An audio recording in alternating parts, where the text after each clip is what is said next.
وہ بھی تگڑے ہو جائیں جڑے کہتے بابے شاہی کوئی نہیں. مطلب بندے کو کتا ہونا چاہیے پر انٹرنیشنل کتا تو نہیں نہ ہونا چاہیے. سارے انو ہی پہ گئے ہیں. اب جب میں ایسی بات کرتا ہوں پھر پتا کیا کہتا ہے, نہیں مولوی صاحب کو چاہیے, ہمیں تکلیف ہوتی ہے ایسے جملوں سے, تھوڑا مہذب بولیں. میں آخیا یہی تو تینوں دسنا ہے بھی جدو تو بابیاں دے خلاف بولنے سانو انجی پیڑ ہوندی ہے جی میں تینوں کتا کھڑ دے تینوں پیڑ ہوندی ہے. یہ صرف تینوں پیڑ دے احساس کرانا ہے. اللہ کر کے پیڑ ہوئے گی تو رکے گا نا. ہاں ہاں ویسے تو باہر نکلنے جوگا کوئی نہیں. غلط جگہ جا کری ٹھوکی نہیں, جدو ٹھوکنی ہے تو ٹھکا کے ٹھوکنی. یہ بابیاں دا تے مخالف ہے ہی ہے نا, وہ جڑا الو دا پٹھا ہے, اور مرزا جی آپ پتہ نہیں پلمبر جی کیا بلا ہے وہ میرے پاس کلپ کسی دوست نے بھیجا, کہتا ہے اے ماں کے شاہی کوئی نہیں, ماں کے بارے میں ماں کے شاہی کوئی نہیں, ماں کے شاہ بے. اوہ مجھے تب سمجھ آئی, معذرت کے ساتھ سارے سننے والے بھی معذرت کے ساتھ, میں معذرت کر رہا ہوں, مجھے تب پتا, میں سمجھتا تھا یہ صرف پیو کوئی نہیں, یہ جی تو ماں بھی کوئی نہیں, یہ تو کھوتی دا پتر لگتا ہے میں نو, یہ تو کسی جانور کا بچہ ہے یار. یقین کرے یہ کلپ میں آپ کو دکھاؤں گا, لیکن پہلی مرتبہ جب میں بات کرتا ہوں تو میں ایسے ہی کرتا ہوں تاکہ پتہ چلے. میں سمجھتا سی یہ پیو کوئی تاں ہی ساڈے بابیاں دا مخالف ہوتا تو کوئی ساڈے نو بھی پائے گے. لیکن ہائے ہائے ہائے ہائے ہائے کتنے تانوں سٹیا, تہاڈی چیخاں نکلنیاں چاہیے نے, یہ جسٹیفائی نے. بس ہن تسی لگے کریا کرو, ایک وڈی بوتل رکھو, ایک چپساں دا پیکٹ, انجوائے کرو چیخاں, چپس کھاؤ پھر پیو, پھر اور ختم ہو جان پھر رکھ لو, چیخاں انجوائے کرو انہاں دیاں. میں تو بوتلیں نہیں پیتا, میں سادہ پانی کا گلاس ساتھ رکھ کے نا اور گھر کے بنے ہوئے چپس کھاتے ہوئے تمہاری چیخیں انجوائے کرتا ہوں. پہلے تم لوگوں نے اہل بیت کے ماننے والوں کو رلایا, اب قیامت تک بنو امیہ کے خدمت گزاروں کی چیخیں انشاءاللہ تعالی بلند ہوں گی, اور ہم اسے اور ہماری آنے والی نسلیں اسے انجوائے کریں. اب میں بتا جی ماں کے شاہب ہے, ماں کے شاہی کوئی نہیں, ایسا بھونک رہا ہے کمال والی. وہ تیری ماں واقعی تو ہے کھوتی دا بندے دا پتر ہوندا نا, تیری ماں ہی تینوں پوچھ لیندی. پہلے بزرگاں دا مخالف بنے, ہن تو مینوں پہ گیا. ایک تو یہاں تک بکواس ہے. اب اس سے بھی ایک اگلی بات, وہ بھی مجھے دوست نے بھیجا, میں حیران ہو گیا یار, ایسا یتیم العلم یزید الفکر خبیث النسل والاصل والعقل مطمئن کمینہ انٹرنیشنل بغیرت, استغفر اللہ. میں حیران ہو گیا یار بات سن کے. پتہ کیا کہتا ہے یہ سیوطی کیا ہے, سیوطی امام جلال الدین سیوطی شافعی رحمۃ اللہ علیہ, آپ کا ذکر ہے. سیوطی کیا ہے, سیوطی نے بندے دیکھے ہونے نے, سیوطی میں ماں جیسے منہ پھٹ ایسے بک بک کر رہا ہے. اب میں کیا سن, اے سالہ حضرت ملنگ دا جواب سن, تو سیوطی نہیں, تو جہلم دی کتی ہے جڑا ہر بندے نو پہ گئی. اسلام کی طاقت, سچائی کی طاقت اتنی بڑی ہے کہ اس کے آگے کوئی بند نہیں باندھ سکتا.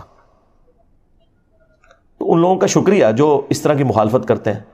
میں نے شروع میں یہ بات کی تھی کہ اگر آپ لوگ چاہتے ہیں کہ آپ کے فرقے 30-40 سال اور نکال دیں تو خاموشی میرے بارے میں اختیار کر لیں. جتنا بولیں گے اتنی جلدی آپ کے فرقے ختم ہوں گے, کیونکہ میں نے تو چپ نہیں رہنا, میں تو ہر بات کا جواب دوں گا اور میں اور ایکسپوز کروں گا. اب تو خیر باتیں ریپیٹ ہی کرنی پڑتی ہیں, آلموسٹ کوئی اعتراض بچا ہی نہیں دنیا کا جو میرے پہ نہ لگایا ہو, تو میں جواب دے چکا ہوں. اب تو مجھے جواب بھی دینے کی ضرورت نہیں پڑتی, پرانے کلپس ہی جوڑ کے ہمارے اسٹوڈنٹس خود ہی جواب دے دیتے ہیں. تو یہ کلپ کاٹنے سے مجھے کوئی نقصان نہیں ہوگا. بار بار مجھے قادیانی کہنا, اس میں سے کیا نکلا ہے, انہوں نے نقصان اٹھایا نا. قادیانی یہ کہتے رہے میں نے چشتی رسول اللہ اشعری رسول اللہ پڑھ کے انہوں نے چولہا لا کے رکھ دیتی ہیں, یہ اس کی وجہ سے ہی ہوا نا سب کچھ. تو انہوں نے نقصان ہی اٹھایا نا اس کی وجہ سے. جتنا پروپیگنڈا کرتے ہیں میں اتنا ہی پھر دلیری کے ساتھ آ کے نہ مقابلہ کرتا ہوں کہ یار یہ یوں نہیں, یہ یوں تھا. ایک ایک چیز کا آ کے جواب دیتا ہوں, کوئی لحاظ نہیں کرتا. ابھی وہ اگلے دن ایک مولانا صاحب نے میرے خلاف کلپ چڑھایا ہوا اور گالیاں دیں. یقین کریں ہمارے اسٹوڈنٹس کو تو جو بیچارے جذباتی قسم کے ہیں نا, وہ ویڈیوز دیکھ کے غصہ آتا ہے. جو میرے ساتھ بیٹھنے والے ہیں نا, وہ میرے ساتھ بیٹھ کے ہنستے ہیں صرف ویڈیوز دیکھ کے. میں آج تک اپنے کسی میرے خلاف جتنی بھی گالی گلوچ والی ویڈیو ہے, مجھے کبھی بھی دیکھ کے نہ تو کبھی غصہ آیا نہ کبھی کوفت ہوئی ہے, بلکہ میری تو میمز ہی وہی ہوتی ہیں جس میں مجھے گالیاں نکال رہے ہوتے ہیں. کوئی مجھے تو مزہ آتا ہے کہ یار ان کے پاس اب کوئی چیز نہیں ہے سوائے گالیاں نکالنے کے.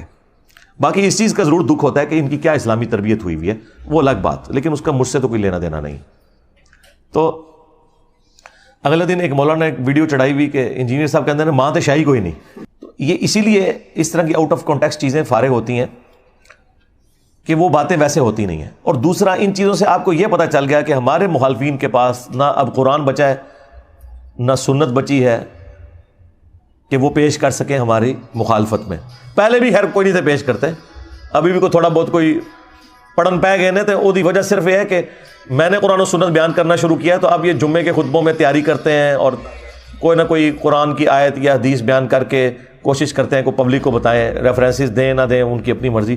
تھوڑا بہت کوئی ابھی علمی شغف بھی آیا تو ابھی آنا شروع ہے، اچھی بات ہے، ہم اسے اپریشیٹ کرتے ہیں، ایسے ہی ہونا چاہیے. تو اس لیے میں جب کسی ٹاپک کے اوپر بات کروں اور وہاں پہ تفصیلی جواب ریکوائرڈ ہو تو میں بتا دوں گا آپ کو کہ بھی فلاں ویڈیو دیکھ لیں. ہر دفعہ تو میں ہر جواب کو ریپیٹ نہیں کر سکتا، اس کا تو پھر ہم تو یہاں کئی دن بیٹھے رہیں گے سوالات کے جوابات کے لیے. ورڈک دینا یہ میری ذمہ داری ہے، پرچی پڑھ کے آپ تک بات صحیح طریقے سے پہنچانا. اچھا یہ باتیں میں جان بوجھ کے اس لیے کرتا ہوں کہ میں آج کے دور کا انسان ہوں. ہمارے استاد ڈاکٹر سراج صاحب رحمہ اللہ تعالیٰ ان کی غلطیوں سے درگزر فرمائے، انہیں نیک کاموں کا اجر عطا فرمائے. یہ میں ڈمی میوزیم والے ڈاکٹر سراج صاحب کی بات نہیں کر رہا. پیچھے کرو کیمرہ دکھایا کرو نا، تسی شارٹاں بنانے سے لگے ہوئے ہو. تو میں ان کی بات نہیں، اوریجنل والے ڈاکٹر سراج صاحب کی بات کر رہا ہوں. یہ ہم نے ان کی یاد میں رکھا ہوا ہے انہیں. تو ڈاکٹر سراج صاحب رحمہ اللہ تعالیٰ کی کافی ساری باتیں مجھے بعد میں رہ کے یاد آتی ہیں. وہ ایک بات یہ بھی کہا کرتے تھے کہ جو بھی نبی الاسلام کے پیٹرن پہ دعوت کا کام کرے گا تو اسے ان تمام تکالیف سے گزرنا پڑے گا جن تکالیف سے اللہ کے نبی الاسلام، ان کے صحابہ اور اہل بیت گزرے ہیں علیہم السلام اجمعین و رضی اللہ عنہم اجمعین. تو کسی نہ کسی درجے میں.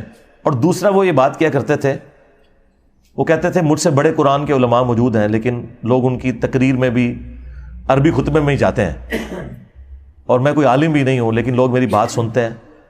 وہ کہتے تھے اس لیے کہ میں MBBS ڈاکٹر ہوں، جس کی وجہ سے میرے پاس دنیاوی تعلیم ہے اور میں آج کے دور کا انسان